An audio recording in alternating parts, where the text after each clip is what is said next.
Hello everyone. Welcome back to our channel. आज आपण बघणार आहोत सायन्स अँड टेक्नॉलॉजी पार्ट 2 मधला पहिला चॅप्टरचं नाव आहे हेरिडिटी अँड इव्होल्यूशन. तर आज विद्यार्थ्यांना आपण हेरिडिटी अँड इव्होल्यूशन काय आहे ते बघणार आहे. आता हा जो चॅप्टर आहे कोणता हेरिडिटी अँड इव्होल्यूशन हा आपण एकूण 2 भागामध्ये डिवाइड करणार आहोत. तसं पण आपल्याला 2 भागामध्ये चॅप्टरला शिकायचंय. हेरिडिटी म्हणजे काय आहे आणि इव्होल्यूशन म्हणजे काय आहे हे आपण 2 भागामध्ये शिकणार आहे. त्यानंतर आजच्या लेक्चरमध्ये हेरिडिटी अँड हेरिडिटी चेंजेस काय आहे, त्यानंतर ट्रान्सक्रिप्शन काय आहे हे मी तुम्हाला आज सांगणार आहे. चला तर बघूया आपल्या चॅप्टरचा फर्स्ट क्वेश्चन जो आहे मतलब टायटल चॅप्टरचं हेरिडिटी म्हणजे काय. ठीक आहे. तर मुलांनो आपला आता पार्ट आहे हेरिडिटी. आता बघूयात आपण हेरिडिटी म्हणजे काय. पहिल्यांदा आपल्याला डेफिनेशन दिली आहे हेरिडिटीची. डेफिनेशन समजून घेण्या अगोदर तुमच्याकडे पुढे एक डायग्राम दिसते. आता हे आहे पॅरेंट, मदर आणि फादर. त्यांचा मुलगा आहे. ठीक आहे. आता त्याचं नाव XYZ तुम्ही काही घ्या, आपण बोलू घ्या चिंकू आहे. ठीक आहे. आता चिंकू त्यांच्या आई वडिलांचे कॅरेक्टर शो करतो. म्हणजे काय, चिंकूचं जे नाक आहे कोणतं आपण त्याला म्हणतो नोज जे आहे.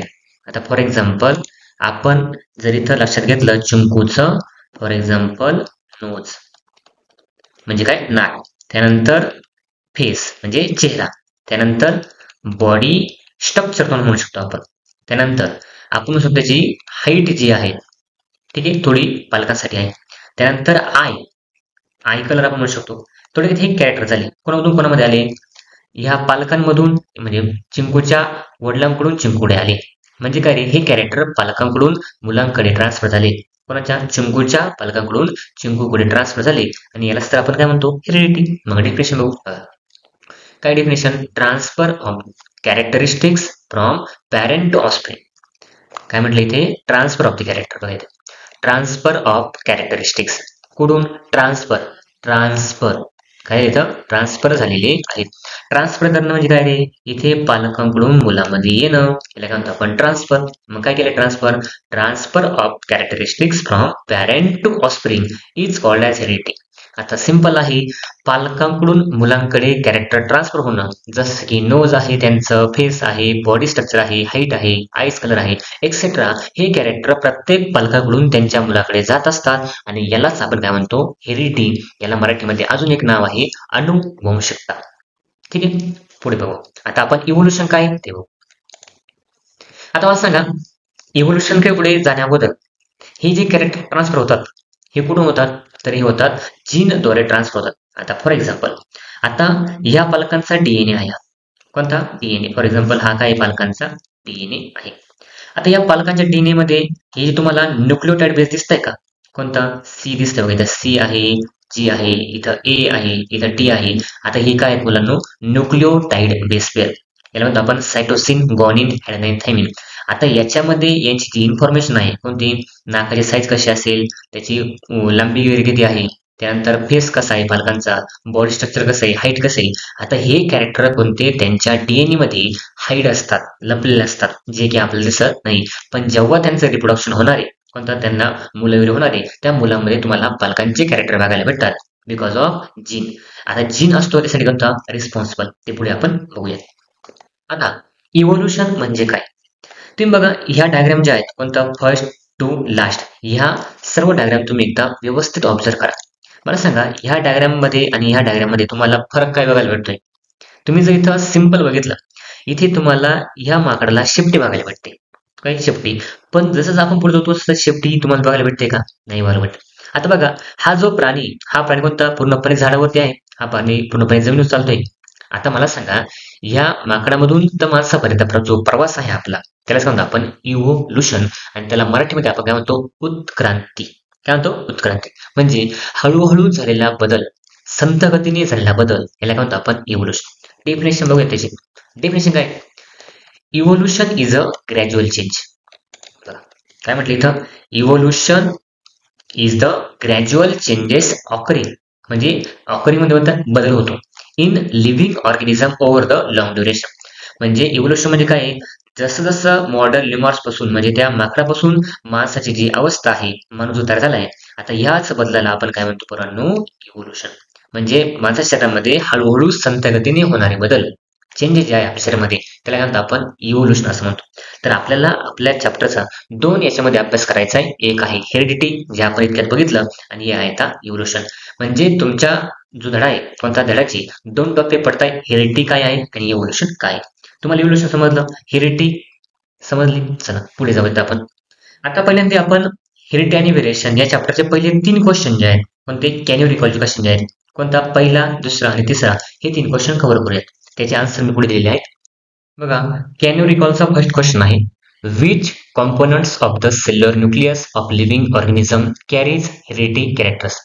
म्हणजे आपल्या सेल्युलर न्यूक्लियसचा असा कोणता कॉम्पोनंट आहे म्हणजे लिव्हिंग ऑर्गॅनिझममध्ये जिवंत सजीवांमध्ये कोणता कॅरीज हेरिडिटी कॅरेक्टर जो कॅरी करतो, जो वाहून नेतो हेरिडिटी कॅरेक्टर, जो अनुवंश वाहून नेतो त्याला काय म्हणतो आपण असं तुम्हाला विचारलंय. त्याचा आन्सर आहे क्रोमोझोम. समजून घेऊ आपण. मला सांगा ही काय सेल.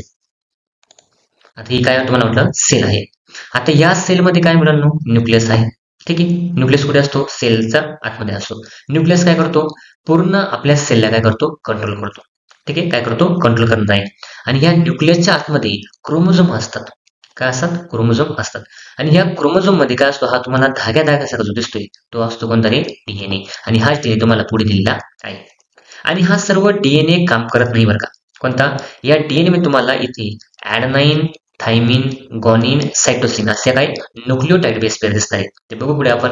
आणि या न्यूक्लियोटाइड बेस पेअर जे आहेत कोणता त्याच्यामध्ये हा जो फंक्शनल पार्ट असतो म्हणजे ज्या पार्ट कोणता आपल्या डीएनएचा हेरिडिटी कॅरेक्टर वाहून देतो याला काय म्हणतो आपण जीन असं म्हणतो. काय म्हणतो जीन. जीन काय असतो डीएनएचा फंक्शनल पार्ट असतो. म्हणजे हाच पार्ट फक्त पुढे फंक्शनल म्हणजे हेरिडिटी कॅरेक्टर जे आहे हेरिडिटी कॅरेक्टर पुढे वाहून नेत असतो. तुमचा आन्सर काय क्रोमोझोम आहे आन्सर. ठीक आहे, which component of cellular nucleus of living organism carries heredity character. Chromosome हा हेरिडिटी कॅरेक्टर कॅरीज करत असतो जो कुठे असतो आपल्या सेलमध्ये कुठे न्यूक्लियस मध्ये असतो. ठीक आहे, त्याच्या आतमध्ये काय असतो डीएनए. डीएनए कोणाच्या आतमध्ये असतो क्रोमोझोम. क्रोमोझोम सेलच्या आतमध्ये. सेल पूर्णपणे मेन फंक्शनल पार्ट कोण असतो न्यूक्लियस मध्ये असतो. ठीक आहे, पुढचा क्वेश्चन आहे कॅन यू रिकॉलचा. काय म्हटलं इथे what do you call to the process of transfer of physical and the mental characters from parent to progeny. या प्रोसेसला आपण काय म्हणतोय कोणतं जी प्रोसेस ट्रान्सफर करते कोणतं फिजिकल आणि मेंटल कॅरेक्टरचं पालकांमधून मुलांमध्ये त्या प्रोसेसचं नाव आहे मुलांनो आपण मगाशी बघितल्याप्रमाणे त्याचं नाव आहे हेरिडिटी. काय नाव आहे हेरिडिटी. हेरिडिटी. आणि त्याला अजून एक नाव आहे कोणतं इनहेरिटन्स. इनहेरिटन्स म्हणतो आपण त्याला. इनहेरिटन्स काय इनहेरिट करतात पाठवले जातात त्याचा आन्सर. ठीक, हेरिडिटी अँड इनहेरिटन्स. पुढील क्वेश्चन बघूयात आपण. पुढचा प्रश्न आहे आपला. प्रश्न काय which are the components of the DNA molecule. Which are the components the DNA molecule. डीएनएचे कोणकोणते कॉम्पोनंट असतात डीएनए मॉलिक्यूलचे. आन्सर बघूयात. आता ही डायग्राम तुम्ही इयत्ता 9वीला बघितलेली असेल. ठीक, आता हा आहे डीएनए. डीएनए कसा मुलांनो डीएनए हा डबल हेलिक्स. कसा आहे डबल हेलिक्स आहे. त्याला 2 स्टँड असतात कोणते हे असतो 3 प्राइम एक असतो कोणता 5 प्राइम स्टँड वगैरे असतो. आता याच्यामध्ये ऍडेनाइन, थायमिन, गॉनिन, सायटोसिन या काय असतात न्यूक्लियोटाइड बेस पेअर असतात. काय असतात न्यूक्लियोटाइड बेस पेअर. आता याच्यामध्ये इथे लक्षात घ्या ऍडेनाइन नेहमी थायमिन सोबत पेअर करतो आणि गॉनिन नेहमी सायटोसिन सोबत पेअर करतो. आणि ऍडेनाइन थायमिन मध्ये काय असतात डबल बॉन्ड असतात. गॉनिन सायटोसिन मध्ये काय असतात ट्रिपल बॉन्ड असतात. लक्षात ठेवायचं. आणि अजून एक आहे ऍडेनाइन नेहमी थायमिन बरोबरच पेअर करेल. तो जर सायटोसिन पेअर केली तर पेअर होणार नाही. मग काय काय याच्यामध्ये आता आहे डबल स्टँड आहे. डबल हेलिक्स त्याला म्हणतो आपण. त्याला 2 स्टँड आहे 3 प्राइम आहे 5 प्राइम आहे. त्याला न्यूक्लियोटाइड बेस पेअर आहे. ऍडेनाइन असेल थायमिन गॉनिन सायटोसिन याला फॉस्फेट शुगर असतात रायबोस शुगर वगैरे असतात हे आपल्याला माहित पाहिजे. ठीक, पुढचा पार्ट बघूयात आपण. आता मेन पॉईंट बघतोय आपल्या चॅप्टरचा. पॉईंट आहे heredity and heredity changes. Heredity and heredity changes. इथे काय म्हटलंय sudden changes were understood due to the mutational theory of Hugo de Vries. मी तुमच्या चॅप्टरचा पहिला पॉईंट काय घेतला हा कारण बाकीचे पॉईंट जे आहेत आलेले आपल्या 9th झालेले त्यामुळे इंट्रोवरती आपण एवढा टाइम वाया घालवत नाही. ठीक, आता इथे सडन चेंजेस म्हणजे काय रे अचानक होणारे बदल. काय म्हटलंय अचानक होणारे बदल. हे कोणी ऑब्झर्व केले म्युटेशन थेरीमध्ये? ह्युगो डेव्हिस यांनी ऑब्झर्व केले. आता आपण म्युटेशन डिटेलमध्ये बघणारच आहोत. म्युटेशन आपला एक पॉईंट आहे आणि म्युटेशन वरती क्वेश्चन विचारले जातात, तेव्हा मी तुम्हाला हा पॉईंट एक्सप्लेन करेल. आता फक्त म्युटेशन मध्ये लक्षात घ्या, सजीवांच्या शरीरामध्ये होणारे बदल, कोणते? सजीवांच्या शरीरामध्ये अचानक होणारे बदल, ही थेरी कोणी मांडली होती? ह्युगो डेव्हिस यांनी मांडली होती आणि त्याच तिला काय म्हटलंय? Mutational theory. पुढे बघूयात. आता पुढे आपल्याला बघायचंय ट्रान्सक्रिप्शन, ट्रान्सलेशन आणि ट्रान्सलोकेशन. त्यापैकी आपण पहिले 2 क्वेश्चन बघू. कोणते? आपले जे कॅन्युरिकलचे क्वेश्चन आहे. कोणता? क्वेश्चन नंबर 1 आणि क्वेश्चन नंबर 2. पहिले बघू क्वेश्चन नंबर 1. आता क्वेश्चन नंबर 1 मध्ये काय म्हटलंय? Sketch and explain the structure of DNA and various types of RNA. तुम्हाला काय म्हटलंय? स्ट्रक्चर डीएनए कसं आहे आणि आरएनए स्ट्रक्चर कसं आहे ते आपल्याला बघायचं. ठीक. काय म्हटलंय? Sketch and explain. आता हे आहे डीएनए, जो तुम्हाला ऑलरेडी माहिती आहे. काय म्हणतो आपल्याला? डीएनए याचा लॉंग फॉर्म काय? Deoxyribo nucleic acid. Sketch and explain the structure of DNA and various types of RNA. आता या डीएनएला काय असतात? ही आहे न्यूक्लियोटाइड बेस पेअर, ज्याचा आन्सर ऑलरेडी आपण बघितलं. याला 2 स्टँड असतात. पहिला कोणता आहे? 5 प्राईम. नेक्स्ट कोणता आहे? 3 प्राईम. आणि कोणता खाली अपोजिट असतं बघा, जो 5 प्राईम लिहिला आहे, कोणता 5 प्राईम, इथं काय 3 प्राईम आहे. हे असे 2 ते अँटी पॅरल असतात, एकमेकाला समांतर असतात. 5 प्राईम आणि 3 प्राईम. याच्यामध्ये हायड्रोजन बॉन्ड असतो. त्यानंतर रायबोज शुगर असते, ऑलरेडी आपण बघितले. फॉस्फेट शुगर वगैरे असते, हे ऑलरेडी आपण बघितलं कसं स्ट्रक्चर आपलं डीएनएचं. आता आपण आरएनएचं बघू. आता हे आहे आरएनएचं स्ट्रक्चर. आता आरएनएचे 3 टाइप्स आहे. कोणकोणते? एमआरएनए, याचा लॉंग फॉर्म काय? Messenger RNA. RRNA, ribosomal RNA. TRNA, transfer RNA. आता हे काम कसे करतात हे पण आपण बघूयात पुढे. पुढचा क्वेश्चन आहे. पुढचा क्वेश्चन बघूयात आपण. Explain the meaning of genetic disorder and give names of some disorder. Genetic disorder म्हणजे काय? त्यांचे नाव सांगा. कोणता? काही डिसऑर्डर जे असं तुम्हाला म्हटले. बघूयात आपण, त्याचं बघू आपण. आता जेनेटिक डिसऑर्डर म्हणजे काय? मी तुम्हाला डायरेक्ट ह्युमनचं सांगतो. ही डिसऑर्डर नेमकी काय? जर तुम्हाला सर्वांना माहिती आहे, मला सांगा. ज्याला माहिती असेल त्यांनी पटकन सांगायचं. सांग मला. माणसाच्या शरीरामध्ये आपण क्रोमोझोम बघितले, ते काय करतात? हेरिडिटी कॅरेक्टर ट्रान्सफर करतात. ते किती असतात माणसामध्ये?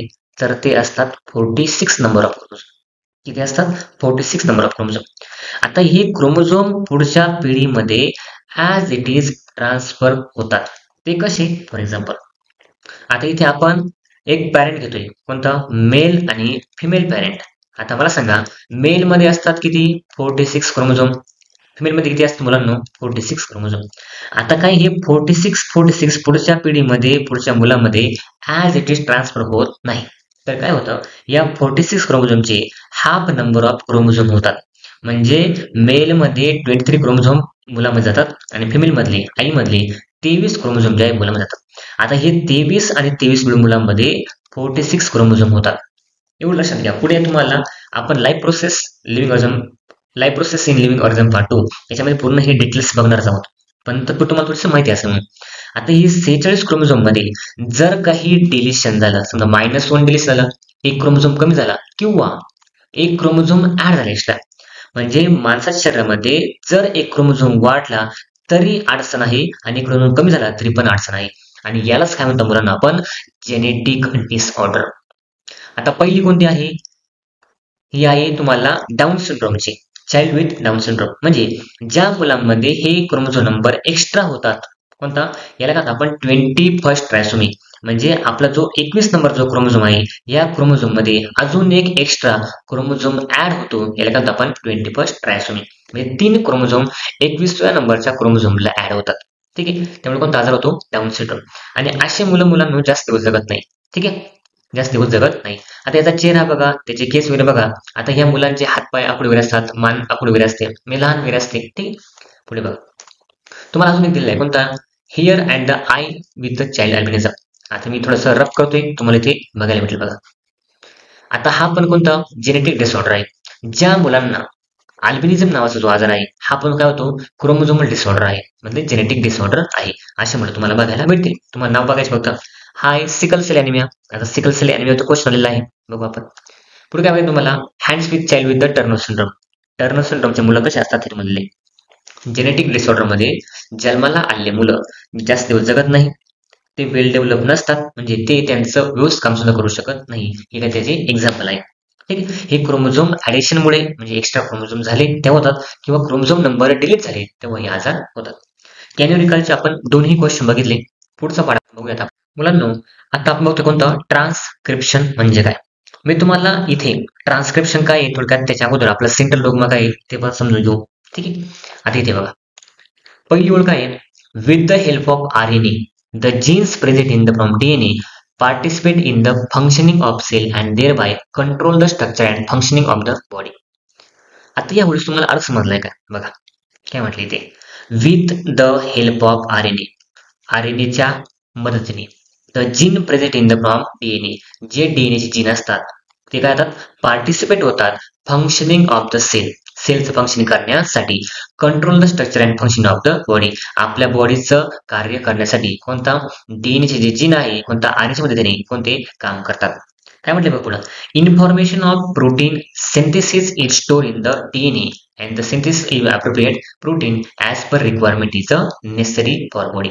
म्हणजे काय मुलांनो, आपल्या बॉडीमध्ये प्रोटीन तयार करण्याची प्रोसेस सुरू असते, कंटिन्युअस सुरू असते. आता हे आपण जरी नाही म्हटलं करायचं नाही तरी ते आपल्या हातामध्ये नाही, इनव्हॉल्युंटरी प्रोसेस असते, जे अनैच्छिक काम असतात जे आपल्या हातामध्ये नसतात. ते कोण करतं, तर ते कोणतं करतं, RNA रायबोज न्यूक्लिक ऍसिड.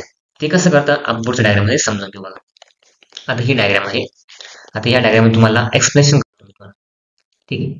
आता बघा, मला सांगा तुम्हाला हे DNA स्ट्रक्चर आहे.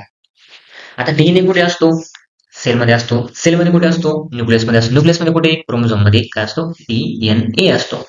आता याच्यामध्ये प्रोटीन तयार करण्याचं काम असतं. तयार करण्याचं म्हणजे हा DNA ऍक्च्युली आता सायटोसिन गॉनिन हे काय येतात प्रोटीन सिंथेसिसमध्ये सहभागी होतात. आता RNA काय काम करतो मुलांना, जसं आपण पहिली ओळ वाचली कोणता, RNA काय करतो, हेल्प करतो. पहिल्यांदा आपण सेलपासून सुरुवात करू.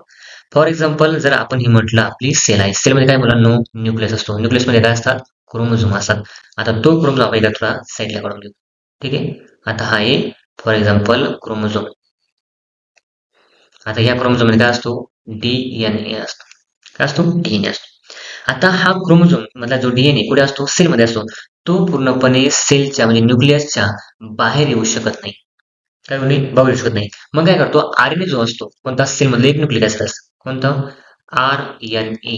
तो RNA काय काम करतो, कोणता, आपल्या सेलचा जो न्यूक्लियस आहे न्यूक्लियस मध्ये DNAच्या एका स्ट्रँडची कॉपी तयार करतो. कारण का, कसं प्रोटीन बनवायचं हे आपल्याला माहित नाही, ते कोण सांगते, आपला DNA सांगत आहे. म्हणून RNA DNAची मदत घेतो. DNAची कोणती मदत घेतो, DNAच्या जीनची मदत घेतो आणि त्या जीनची मदत घेऊन प्रोटीन कसे तयार करायचे, कोणते प्रोटीन आपल्या बॉडीला गरजेचे आहे, हे प्रोटीन बनवण्याचं काम कोणाचं असतं, पूर्णपणे RNA असतं. पण RNA सुद्धा करतो का, नाही. RNA DNAच्या हे जी जीन आहे, DNAचे काय इथं जे जीन आहे त्या जीनची मदत घेतो आणि त्या जीनची मदत घेऊन पूर्णपणे काय होतो, प्रोटीन बनवत असतो. तुम्ही बाहेरून जे प्रोटीन घेताय मुलांना, ते प्रोटीन आणि आपल्या शरीराला लागणारं प्रोटीन हे वेगवेगळं आहे का, तर वेगवेगळं नाही, पण ते वेगवेगळ्या घटकामध्ये रूपांतर केले जाते. कळेपर्यंत प्रोटीन सिंथेसिसचं. पुढे बघूयात आपण. आता इथे mRNA, rRNA आणि tRNA. आता हे RNAचे टाइप्स पहिल्यांदा आपण बघितले कोणते, mRNA, rRNA आणि tRNA. mRNA म्हणजे काय, मॅसेंजर RNA. RNA म्हणजे काय रे, रायबोझोमल RNA. आणि tRNA म्हणजे काय रे, ट्रान्सफर RNA. आता पहिल्यांदा सेलमध्ये जातो कोणता, न्यूक्लियसमध्ये कोणता असतो, mRNA. आणि mRNA आपल्या न्यूक्लियसमध्ये कोणता, DNAच्या एका स्ट्रँडची कॉपी घेतो, त्यानंतर आपण मॅसेंजर RNA. पुढे बघूयात आपण. इथपर्यंत कळलं त्या गोळीचा अर्थ. चला पुढे बघूया. पुढे काय तुम्हाला इथे बघा, आपण इथपर्यंत बघितलं होतं कोणतं, फंक्शन ऑफ द बॉडी. बघा, information about protein synthesis is store in the DNA. तुम्हाला म्हटलं होतं इन्फॉर्मेशन कुठे स्टोर असते, DNA मध्ये. ठीक आहे. Of appropriate protein as per requirement necessary for body. म्हणजे तुमच्या बॉडी लागणारे जे प्रोटीन आहे त्याची पूर्णपणे इन्फॉर्मेशन कशामध्ये असते, बोला, DNA मध्ये असते. बरोबर. This protein are synthesized by DNA through the RNA. काय म्हणतो परत एकदा बघा, दिस प्रोटीन आर सिंथेसिस. आता हे प्रोटीन सिंथेसिस म्हणजे काय रे, तयार करणे. कोणता, with the help of RNA. त्याला काय म्हणतो आपण, central dogma. This protein are synthesis by DNA through the RNA. कोणता, RNA करणारे. ठीक आहे. This is called as a central dogma. मी तुम्हाला मगाशी ती प्रोसेस सांगितली. काय म्हटलं, आपल्याला आपल्या बॉडीसाठी प्रोटीन बनवायचे आहे, पण त्या प्रोटीन बनवण्याची प्रोसेस कशामध्ये आहे लपलेली, DNA मध्ये आहे. DNA मध्ये कुठं, जीन मध्ये लपलेली आहे. मग काय करतो आपला आरएनए डीएनएच्या एका स्ट्रँडची कॉपी घेतो आणि ते कॉपी घेऊन पूर्णपणे प्रोटीन बनवतो. आता काय म्हटलंय, दिस प्रोटीन आर सिंथेसिस. आता प्रोटीन काय होतं, सिंथेसिस काय तयार होणे बाय डीएनए. डीएनए तयार करू शकत नाही, कारण डीएनए पूर्णपणे न्यूक्लियसच्या बाहेर येऊ शकत नाही. म्हणून आपल्या न्यूक्लियसमध्ये असणारा आरएनए जो आहे, रायबोज न्यूक्लिक ऍसिड जो आहे, तो काय करतो, प्रोटीन बनवतो. आणि ह्याच प्रोसेसला काय म्हणतो आपण, सेंट्रल डोग्मा. आणि हा तुम्हाला सेंट्रल डोग्मावरती खूप आयएमपी आहे. सेंट्रल डोग्मावर तुम्हाला प्रश्न सुद्धा विचारला गेला आहे. आता सेंट्रल डोग्मावरती क्वेश्चन काय होता, तुम्हाला मार्च 2021. आता मी तुम्हाला म्हटलं पण होतं, सेंट्रल डोग्मावरती तुम्हाला मार्च 2019 वरती मार्च 2019 ला व्हॉट इज सेंट्रल डोग्मा असा प्रश्न आला होता. What you mean by central dogma. तर डेफिनेशन कळली. काय डेफिनेशन, प्रोटीन आर सिंथेसिस. इथे डेफिनेशन बघा, कोणतं सेंट्रल डोग्माची, इथे आयएमपी करून घ्या. काय म्हटले तर, प्रोटीन आर सिंथेसिस किंवा synthesize by DNA through the RNA, this is called as a central dogma. म्हणजे प्रोटीन तयार करायचे कोणता, डीएनए मध्ये असणारं कोणतं, थ्रू आरएनएच्या मदतीने, याला म्हणतो आपण सेंट्रल डोग्मा. ठीक आहे. हा तुम्हाला क्वेश्चन मार्च 2019 मध्ये विचारलेला आहे, आयएमपी करून घ्या. तसं पण आपण तुम्हाला पीवायक्यू देणारच आहोत. त्यानंतर पुढचा पाठ आहे आपला, एमआरएनए इज प्रोड्यूस. आता तुम्हाला म्हटलं होते टाइप्स, तुम्हाला सांगितले, mRNA is produce as per the sequence of nucleotide on DNA. आता आपण सिक्वेन्स काय न्यूक्लियोटाइडचा तो बघू. Only one of the two स्टँड of DNA is use for this process. मी तुम्हाला म्हटलं होतं, कोणता, आरएनए कडे फक्त एकच स्टँड असतो, डीएनए कडे 2 स्टँड असतात. आता हे प्रश्न म्हणजे वाचून घ्या, मी तुम्हाला पुढे एक्सप्लेन करतो बघा. MRNA is produce as per the sequence of nuclear DNA. Only one of the two स्टँड of DNA is use in this process. फक्त एका स्टँडचा वापर होतो बघा. The sequence of nucleotide mRNA being produce is always complementary to the DNA स्टँड use for the synthesis. आता या ओळीचा आपण अर्थ समजून घेऊ. तुम्हाला असं समजून सांगतो बघा. आता हा आहे आपला डीएनए. मी तुम्हाला म्हटलं होतं, डीएनए वरती म्हणजे हा सगळाच डीएनए काम करत नसतो. मग कोण काम करतं, या डीएनएचे स्पेसिफिक काही पार्ट असतात, त्याला काय आपण जीन असं म्हणतो, ज्याला काय आपण फंक्शनल युनिट ऑफ डीएनए. काय म्हणतो, फंक्शनल युनिट ऑफ डीएनए. तो कोण असतो, जीन असतो आपला. कोण असतो, जीन. त्याला काय आपण फंक्शनल युनिट ऑफ डीएनए. म्हणजे हा प्रोटीन सिंथेसिस करण्याचं काम करत असतो, याच्यावरती वेगवेगळे प्रोटीन असतात. आता काय म्हणतो मी तुम्हाला, डीएनए ला असतात 2 स्टँड आणि पूर्णपणे आरएनए ला असतात फक्त एकच स्टँड. जसे तुम्हाला हे कॉम्प्लिमेंटरी 2 स्टँड बघायला भेटतात, तसे याला कोणती, आरएनए ला फक्त एकच स्टँड असतं. हा आहे थोडक्यात आरएनए. आरएनए काय असतं, एकच स्टँड असतं. ठीक आहे. म्हणजे आरएनए एका स्टँडची कॉपी घेऊन येतोय. कोणतंही एक आणेल, 5 प्राइमचं आणेल किंवा 3 प्राइमचं काही कॉपी घेऊन येईल. आणि हा कॉपी घेऊन आल्यानंतर कोणता, तो येतो आपल्या सेलच्या सायटोप्लाझम मध्ये. आता हा भाग कोणता आहे, सायटोप्लाझम. कोणता भाग आहे, सायटोप्लाझम भाग आहे. म्हणजे तो सायटोप्लाझम मध्ये आला कोण, एमआरएनए. आता याचं नाव काय, एमआरएनए. हा मॅसेंजर आरएनए. तो काय करतो, डीएनए आपला जो न्यूक्लियस आहे, न्यूक्लियसच्या आतमध्ये जाऊन पूर्णपणे जो क्रोमोझोम आहे, क्रोमोझोमचा जो डीएनए आहे, हा जो डीएनए आहे, त्या डीएनएच्या कोणत्या तरी एका स्टँडची कॉपी घेतो. कुठे येतो, सायटोप्लाझम मध्ये येतो. आणि सायटोप्लाझम मध्ये आला कोणता, त्या एका स्टँडला कॉम्प्लिमेंटरी स्टँड जे आहे ते बनवत असतो. कारण आपला डीएनए कसं आहे, डबल स्टँड आहे. असा डबल स्टँड आपला डीएनए बनवायचा असतो. मग तो काय करतो, ह्या स्टँडची एक कॉपी घेऊन आला, तो सायटोप्लाझम मध्ये येतो आणि ह्या स्टँड सारखी कॉम्प्लिमेंटरी कॉपी जे आहेत कोणत्या आपल्या सायटोप्लाझम मध्ये बनवतो. यालाच म्हणतो आपण प्रोटीन सिंथेसिस करणं. कळेपर्यंत त्याला आपण फंक्शनल युनिट ऑफ डीएनए, त्याला आपण जीन असं म्हणतो. आता इथे एमआरएनए काम दिलंय, एमआरएनए काय बघा, इथे एमआरएनए परत स्ट्रक्चर बघा. आता हे आहे कोणतं, एमआरएनएचं स्ट्रक्चर बघा. मी तुम्हाला सांगितल्याप्रमाणे आणि आपल्या पुस्तकामध्ये दिलेल्याप्रमाणे हा डीएनए कुठे असतो, सेलमध्ये. सेलमध्ये कुठं, न्यूक्लियसमध्ये. न्यूक्लियसमध्ये कुठं, क्रोमोझोमच्या आतमध्ये. ठीक आहे. आता हा कोणता, एमआरएनए. एमआरएनए एकदा डीएनएच्या स्टँडकडे गेला, त्याच्या एका स्टँडची कॉपी घेऊन येतो. म्हणजे कोणता, फॉर एक्झाम्पल जी, टी, जी, त्यानंतर जी, कोणताही एक घ्या, असा एक स्टँड घ्या कोणतरी. कोणता, या स्टँडची पूर्णपणे आपलं उभे कॉपी तयार करायची. मग स्टँडवरती कोणी आहे बघा, इथे सी आहे, त्यानंतर ए आहे, त्यानंतर पुन्हा सी आहे, त्यानंतर काय, सी आहे, त्यानंतर परत ए आहे. आता मी तुम्हाला पहिले सांगितलं, सायटोसिन बरोबर कोणाची पेर असते, कोणीच. याला किती असतात, ट्रिपल बॉन्ड. ऍडेनाईन सोबत थायमिनची पेर असते. सायटोसिन सोबत कशी असते? ग्वानिनची पेर असते. सायटोसिन सोबत काय असते? ग्वानिनची पेर असते. ॲडेनिन सोबत कोणाची पेर असते? थायमिनची पेर असते. असे या काय असतात? न्यूक्लियोटाइड बेस पेर असतात कॉम्प्लिमेंटरी. मग हा काय करतो? या एका स्टँडची कॉपी घेऊन आला. कोणता? एका स्टँडची बघा.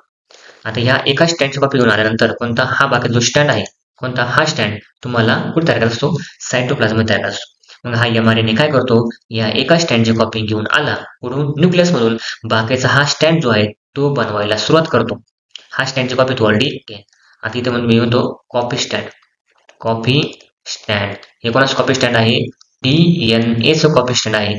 आणि बाकीचे कॉपी स्टँड जे आहेत कोणतं? हे कॉपी स्टँड डीएनएच्या याच्या कॉम्प्लिमेंटरी बेस पेअर जे आहेत या सायटोप्लाझम मध्ये तयार केल्या जातात. आणि काय म्हणतो आपण? प्रोसेसला. कोणती प्रोसेस आहे म्हणते?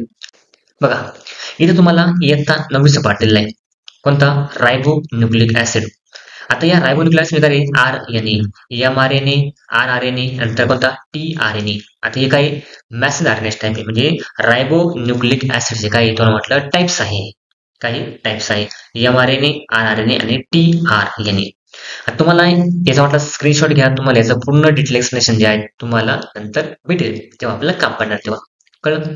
पुढचं like the sequence of nucleotide mRNA being produced is always complementary to the DNA strand. Used for synthesis. Besides, there is a uracil in RNA. RNA काय असतो? uracil instead of thymine of DNA. This process of RNA synthesis is called as a transcription. इथे काय म्हणतात? Transcription काय असतं? आता बघा simple समजून सांगतो. इथं जरा बघितलं आपण मार्कर सिलेक्ट करतो. मिनिट DNA आणि RNA इथे काय असतात? DNA मध्ये ॲडेनाइन, थायमिन, ग्वानिन, सायटोसिन हे 4 न्यूक्लियोटाइड बेस पेअर असतात. तसं RNA कोणते असतात?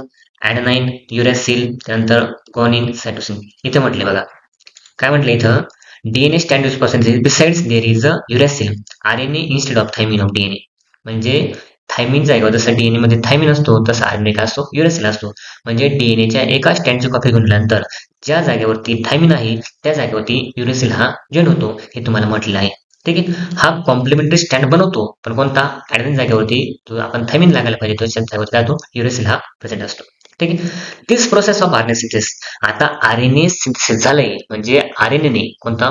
मॅसेंजर RNA DNAच्या एका स्टँडची कॉपी घेऊन आला आणि याच प्रोसेस काय म्हटलं आपण? ट्रान्सक्रिप्शन. म्हणजे काय रे? याने ट्रान्सक्रिप्ट केली. काय ट्रान्सक्रिप्ट केलं? DNAच्या स्टँडची माहिती कॉपी करून आणणं याला आपण याने ट्रान्सक्रिप्शन केलंय. म्हणून आपण म्हणतो याने RNA सिंथेसिस करायला सुरुवात केली आणि याच प्रोसेसला काय म्हणतो आपण? ट्रान्सक्रिप्शन. बघा this process of RNA synthesis is called as a transcription. Simple आहे. समजपर्यंत सिंपल आहे. आणि आता आपण जे ट्रान्सक्रिप्शनचं बघितलं त्याचं ओव्हरव्ह्यू काय आहे? मी तुम्हाला काय म्हटलं? ट्रान्सक्रिप्शन म्हणजे काय? म्हणजे mRNA इथे तुम्हाला एक्सप्लेन करतो. mRNA जो आहे आपला कोणता आहे? mRNA. हा mRNA पूर्णपणे आपल्या न्यूक्लियस मध्ये जाऊन पूर्णपणे या DNAच्या एका स्ट्रँडची कॉपी घेऊन येणे त्याला काय आपण? ट्रान्सक्रिप्शन ही प्रोसेस आहे. कोणतं? Synthesis of RNA is called as a transcription. Synthesis करणं म्हणजे काय? तयार करणं. हा mRNA एका स्ट्रँडची कॉपी घेऊन येतो याला काय आपण? ट्रान्सक्रिप्शन अशी प्रोसेस. त्याचं काम कोण करतं? mRNA. mRNA now form by Messenger RNA. ठीक आहे. आता पुढे आपण बघूयात ट्रान्सलेशन आणि ट्रान्सलोकेशन काय असतं. ठीक आहे. बरं मला सांगा मुलांनो, तुम्हाला ट्रान्सक्रिप्शन काय असतं कळलं का? आता बघा काय बघितलं आपण? ट्रान्सक्रिप्शन बघितलं. आता अपडेशन काय म्हटलं इथे बघा? The mRNA form in nucleus comes in cytoplasm. म्हणजे जो न्यूक्लियस मध्ये फॉर्म झालेला जो mRNA आहे तो कुठे आला? सायटोप्लाझम मध्ये, सेलच्या सायटोप्लाझम मध्ये. सेलच्या आता समजा फॉर एक्झाम्पल ही सेल आहे, सेलच्या बाहेर आला. ठीक आहे. कोण? mRNA. Long form Messenger RNA. It brings in the coded message. त्याने कोडेड मेसेज घेऊन आला म्हणजे कोणाच्या? DNAच्या एका स्टँडची कॉपी घेऊन आला त्याला काय म्हणतो आपण? Coded message from the DNA. बघा the message content the codes of amino acid. Amino acid पासून काय बनतात? प्रोटीन बनतात आणि तोच हा कोड आहे. ठीक आहे. The code of each amino acid consist of 3 nucleotide is called as a triplet codon. आणि तुम्हाला ट्रिपलेट कोडॉन काय असतं हा क्वेश्चन विचारला गेलेला आहे की ट्रिपलेट कोडॉन काय असतं. तुम्हाला मार्च 2019 ला मार्च 2019 ला क्वेश्चन गेलाय. What you mean by triplet codon. आता हा ट्रिपलेट कोडॉन काय असतो, प्रत्येक अमिनो ऍसिडचा तीन तीन यांचा ग्रुप असतो न्यूक्लिओटाइडचा. म्हणजे कोणता, ए टी जी असेल, जी टी सी असेल, हा तीन तीन यांचा ग्रुप याला काय म्हणतो आपण, ट्रिपलेट कोडॉन. आता बघा, डॉक्टर हरगोविंद खुराना हे आहे, त्यांनी जवळपास 20 अमिनो ऍसिडचा शोध लावला होता आणि या 20 अमिनो ऍसिड वरून त्यांना नोबेल प्राइज सुद्धा भेटलं होतं केव्हा, 1968 ला. ठीक आहे, यांनी डिस्कव्हरी केली होती डॉक्टर हरगोविंद खुराना यांनी. आता हा क्वेश्चन जो आहे तुम्हाला विचारण्याचे चान्सेस केव्हा असतात, MCQ मध्ये, मल्टिपल चॉईस क्वेश्चन मध्ये. कोणी शोध लावला, डॉक्टर हरगोविंद खुराना. केव्हा, 1968 ला, 1968 ला. पुढे बघूयात आपण. आता पुढे आहे आपलं ट्रान्सलेशन म्हणजे काय. काय बघितलं आतापर्यंत आपण, ट्रान्सक्रिप्शन. आता बघायचं आपलं ट्रान्सलेशन. तुम्हाला ट्रान्सक्रिप्शन असेल, ट्रान्सलेशन आहे, ट्रान्सलोकेशन आहे, हे फक्त वन मार्कचे क्वेश्चन आहे, एका मार्काचे क्वेश्चन आहे. बघा काय म्हटलंय, इच mRNA is made up of 1000 of triplet codon. हा जो एक mRNA आहे मुलांनो, हा 1000 म्हणजे काय, हजारो कशाचा बनलेला असतो, न्यूक्लियोटाइड ऍसिडचा. बघा, इच mRNA is made up of 1000 of triplet codon. आता हा 1000 ऑफ ट्रिपलेट कोडॉनचा बनलेला असतो, म्हणजे तीन तीन यांचा ग्रुप भरपूर असतो त्याच्यामध्ये. ठीक आहे, as per the message on mRNA, amino acid are supplied to the tRNA. याच्यावरती जे अमिनो ऍसिड असते बघा, हे काय आहे, अमिनो ऍसिड. तुम्हाला दिसतं इथं अमिनो ऍसिड कोण सप्लाय करतं, tRNA. कोण, ट्रान्सफर RNA. हा जो कोडेड मेसेज आहे ट्रिपलेट कोडॉन, याच्यावरती अमिनो ऍसिड लावण्याचं काम कोण करतं, tRNA करत असतो. ठीक आहे, tRNA. For this purpose tRNA has anticodon. जर कोड असला, हा काय अँटीकोडॉन आहे, आणि हा अँटीकोडॉन कोणता, अमिनो ऍसिड जोडण्याचं काम करतो. हा झाला कोडेड मेसेज. आता हा झाला कोडॉन आपल्यासाठी, आणि हा झाला कोणता, अँटीकोडॉन. tRNA अँटीकोडॉन जोडतोय. बघा, tRNA has anticodon having complementary sequence. Complementary म्हणजे काय मुलांनो, आता एच्या जागेवरती काय येणार आहे, आरएनए मध्ये ए जागेवरती येणार आहे युरॅसिल नावाचा घटक येणार आहे. ठीक आहे, न्यूक्लियोटाइड बेस पेअर आहे. परत यू ला काय येणार आहे, जी ची पेअर जोडणार आहे. असे कॉम्प्लिमेंटरी सिक्वेन्स जे आहेत, कोणत्या, या एका स्टँडला जोडत असतात, त्याला काय म्हणतो आपण, कॉम्प्लिमेंटरी सिक्वेन्स. म्हणजे हा जसा एक स्टँड आहे, तसा अजून एक स्टँड बनवायचा, आणि परत आपल्याला कम्प्लीट DNA तयार करायचा. हेच येतो उद्दिष्ट असतं. काय, to the codon of mRNA, this is called as translation. आणि यालाच काय होतं आपण, ट्रान्सलेशन. मग काय डेफिनेशन दिला, tRNA has anticodon having, tRNA चे बघा, tRNA has anticodon having complementary sequence, to the codon mRNA, this is called as a translation. आणि यालाच काय म्हणतो आपण, ट्रान्सलेशन. ट्रान्सलेट करणे, काय करणं, अमिनो ऍसिड ह्या कोडॉनला जोडणं, कोडॉनला अँटीकोडॉन जोडणं, यालाच काय म्हणतो मुलांनो, ट्रान्सलेशन. पुढे बघूयात आपण आता. ट्रान्सलोकेशन म्हणजे काय असतं, मला सांगा, आपली सेल किती मोठी असते, ती असते काही मायक्रॉन मीटर मध्ये, म्हणजे लहान असते. आता ह्या लहान एवढ्या सेलमध्ये पूर्णपणे 1000 म्हणजे काय, हजारो न्यूक्लियोटाइडचं कोणतं, ट्रान्सलेशन होईल का रे, नाही होणार. मग काय होतं, ह्या सेलला, म्हणजे ही जी सेल आहे, आपले जे कोडॉन आहे, या कोडॉनला पुढे पुढे ट्रान्सफर करावं लागतं. कशासाठी, अमिनो ऍसिड जोडण्यासाठी. बघा, इथे हा एक कोड जोडलाय, हा एक कोड जोडला ट्रिपलेट कोडॉन, परत हा पुढे जोडणार आहे. आता सेलची साईज संपते, मग हा काय करतो, हा भाग जो आहे ना पुढे ट्रान्सफर होतो, आणि हा भाग परत काय नवीन कोड होतो. याला काय म्हणतो आपण, ट्रान्सलोकेशन. काय केले, लोकेशनचा ट्रान्सफर केला, अमिनो ऍसिड इथून इथे काय करतोय, ट्रान्सफर जातो. याला काय म्हणतो आपण, ट्रान्सलोकेशन. बघूयात मग आपल्या पुस्तकामध्ये काय दिलेलं, काय म्हणतो बघितलं, amino acid bought in the tRNA. Amino acid काय केला, bought in the tRNA, by the tRNA are bonded together by the peptide bond. तो कशाने बोलला असो, टुगेदर असतो, कशाने, पेप्टाइड बॉन्डने टुगेदर असतो. With the help of RNA during this process the ribose keeps on moving. Ribosome काय करतात, मूव्ह करतात, कुठे, from one end to mRNA to other end to distance of triplet codon. म्हणजे हा एक कोडॉनने कुठे पुढे पुढे ट्रान्सफर होत असतो, आणि यालाच काय म्हणतो आपण, ट्रान्सलोकेशन. डेफिनेशन काय मग बघा, कोणता, इथे बघा, ड्युरिंग दिस प्रोसेस, इथून बघा, कुठून, during this process the ribosome keeps on moving. Ribosome move करतोय from one end to mRNA to the other end of distance of one triplet codon.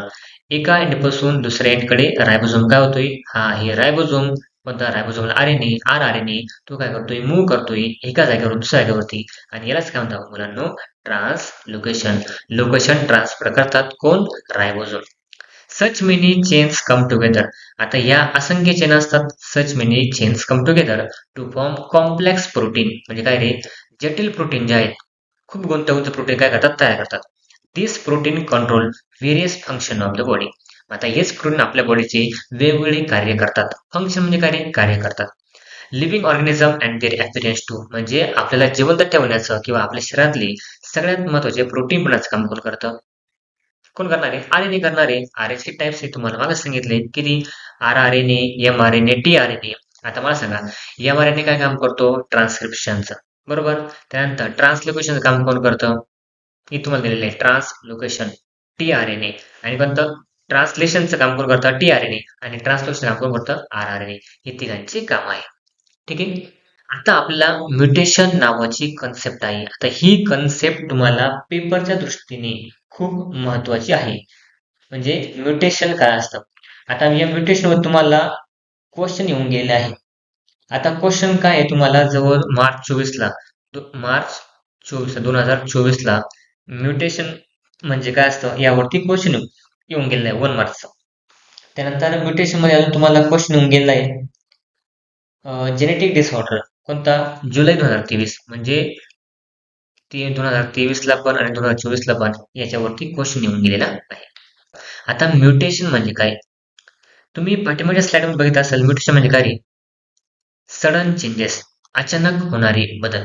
इथे काय होतं, एखादी जी न्यूक्लियोटाइड बेस पेअर आहेत ना, न्यूक्लियोटाइड बेस पेअर, तो काय होतो, रिप्लेस होतो दुसऱ्या कोणत्या एखाद्या न्यूक्लियोटाइड बेस पेअरनी. याला काय म्हणतो आपण, म्युटेशन, अचानक होणारे बदल. बघूयात मग आपण. इथे काय म्हटले, living organism can produce new individual. म्हणजे जो जिवंत प्राणी असतो, जिवंत सजीव असतो, तो काय करतो, नवीन ऑर्गॅनिझम तयार करतो. कशासारखा, सिम्पली त्याच्यासारखा दिसणारा. ड्यू टू जीन, कशामुळे, तो जीनमुळे, आपल्या जनुकांमुळे. Only and some of those gene are transmitted to the next generation. आता हे जीन काय असतात, पुढच्या जनरेशन मध्ये ट्रान्सफर होतात. कोणते, त्याच्या हाक होतात. आता फॉर एक्झाम्पल, जर 46 क्रोमोझोम ह्युमन मध्ये असेल, मेल मध्ये, आता इथे मदर आणि फादर जर आपण घेतलं, मेल मध्ये किती क्रोमोझोम असतात, 46. फिमेल मध्ये किती असतात, 46. पण यांचं जे मूल होणार आहे, या मुलामध्ये वडिलांचे 23 क्रोमोझोम असतात आणि कोणत्या आईचे पूर्णपणे 23 क्रोमोझोम असतात. असे दोघांची 23 मिळून काय, मुलामध्ये जवळपास 46 क्रोमोझोम होतात. आता याच्यामध्ये किती, वडिलांचे 46 आहे पण आले किती, 23. आईचे 46 आहे पण आले किती, 23. दोघांचे मिळून किती आले, 46. आता हा क्रोमोझोम नंबर कॉन्स्टंट असतो. पण याच्यामध्ये जर व्हेरिएशन झालं, कोणत्याही क्रोमोझोम नंबरची अदलाबदल झाली, तर तुम्हाला म्युटेशन बघायला भेटतं. ठीक आहे, कळेपर्यंत. आता आपल्या बुक्स मध्ये काय दिलं आपण बघू म्युटेशनचं, जे तुम्हाला फक्त 1 मार्कचा क्वेश्चन याच्यामध्ये विचारतात. याच्यामध्ये जास्त 2-3 मार्कचे क्वेश्चन विचारत नाही, फक्त 1 मार्कचे क्वेश्चन विचारले जातात आतापर्यंत बोर्डाचा हा पॅटर्न. बघा काय म्हटलं मग तुम्हाला इथे, बघा काय, generation to the next generation without any changes, त्याच्यामध्ये काही बदल होत नाही. Due to this some of characters of parent are transmitted to their offspring. कोणता, पालकांचे मुलामध्ये कॅरेक्टर जातात. हाऊएव्हर समटाइम्स सडन चेंजेस, बघा हा शब्द महत्वाचा, कोणता आहे, सडन चेंजेस, अचानक होणारे बदल. ऑकर्स इन दोज जीन, जर त्याच्यामध्ये बदल झाले, अचानक जर बदल झाले. समटाइम्स एनी न्यूक्लियोटाइड, त्याला काय म्हणतो आपण, हे आहे न्यूक्लियोटाइड. बघा इथे रिप्लेसमेंट दिलेली तुम्हाला ते, nucleotide of the gene changes it's position, जर त्याची पोझिशन मध्ये जागा चेंज झाली, तर काय होतं पोरांनो, कॉजेस मायनर चेंजेस, तर थोडेसे बदल होतात, त्याला काय म्हणतो आपण, म्युटेशन असं म्हणतो. म्हणजे म्युटेशन म्हणजे काय रे, सडन चेंजेस इन जीन. जर हा न्यूक्लियोटाइडचा बेस चेंज झाला, त्याला काय म्हणतो आपण म्युटेशन. जर याच्यामध्ये अचानक बदल झाले, रिप्लेसमेंट झालं, याला काय म्हणतो आपण, म्युटेशन. म्युटेशन म्हणजे बदल होणे शरीरामध्ये. ठीक आहे. आता म्युटेशन तुम्हाला एक्झाम्पल सांगितलं, कोणतं, सिकल सेल ॲनिमिया. तुम्हाला ही ओळ दिली असेल बघा, त्याच्याच खाली आहे तुम्हाला कोणती ओळ आहे, सम म्युटेशन मे बी मायनर. काही काही म्युटेशन खूप लहान असतात, त्याने एवढा काही फरक पडत नाही. But some may be considerable. आता असे काही बदल होतात, कोणता, ते आपल्याला कन्सिडर करायला लागतात, म्हणजे ग्राह्य धरायला लागतात. कोणता, mutation may cause genetic disorder. जर म्युटेशन जास्त जर झाले, त्याला काय होतं, का जेनेटिक डिसऑर्डर होतात आणि त्याला काय आपण सिकल सेल ॲनिमिया. म्हणजे हे तुम्हाला एक्झाम्पल आहे. सिकल सेल ॲनिमिया कशा होतो? म्युटेशनमुळे होतो. आता सिकल म्हणजे काय? आता बघा, हे तुम्हाला इयत्ता 9thला होतं तुम्हाला. तिथून हे डायग्राम घेतलेली मी. कोणतं? ही आलती आपली RBC म्हणजे रेड ब्लड सेल जे आहेत, ही असते नॉर्मल ब्लड सेल. पण जर आपल्या शरीरामध्ये जेनेटिक डिसऑर्डर झाली, म्युटेशन जर आलं, म्युटेशनमुळे आपल्या नॉर्मल आरबीसीचा आकार जो आहे कोणता? हा आपल्या बायकॉन्केव्हचा सोडून कोणता? सिकल सारखा होतो. कोणता? एका विळ्यासारखा होतो. आता हा विळा म्हणजे काय बघा. आता फॉर एक्झाम्पल तुम्ही बघितलं असेल ग्रामीण भागामधले जे मुलं आहेत किंवा शहरी भागामधले, तुम्ही हे हत्यार वगैरे बघितलं असेल ज्याने ग्रामीण भागामध्ये घास वगैरे कापत असतात. त्याला काय म्हणतो आपण? सिकल असं म्हणतो. म्हणजे आपल्या आरबीसीचा आकार आता ही कशी असते? बायकॉन्केव्ह असते. तुम्ही बघितलं असेल. आता ही आहे नॉर्मल सेल आणि ही आहे कोणती? Affected cell. जर आपल्यामध्ये जनुकीय बदल झाले, आपल्याला जर सिकल सेल ॲनिमिया झाला तर काय होतं? आपली सेल बायकॉन्केव्हचा आकार सोडून या सिकल सारखा आकार घेते. कशासारखा? या सिकल सारखा. आणि यालाच काय म्हणतो आपण? Sickle cell anaemia. याचा ड्रॉबॅक काय असतो? आपल्याचा ड्रॉबॅक काय असतो? आपल्या शरीरामध्ये ऑक्सिजनची जी क्वांटिटी आहे कोणता? सफिशियंट अमाऊंट मध्ये राहत नसल्यामुळे कोणता? आपल्या आरबीसीचा आकार कसा होतो? सिकल सारखा होतो. ठीक आहे, हे त्याचं आन्सर आहे. Thanks for watching video. इयत्ता 10 मराठी, सेमी आणि इंग्रजी या माध्यमांच्या सर्व विषयांच्या स्वाध्यायाच्या नवनवीन व्हिडिओसाठी चॅनलला सबस्क्राईब नक्की करा. व्हिडिओला लाईक करा, कमेंट करा आणि वर्गमित्रांना शेअर करा.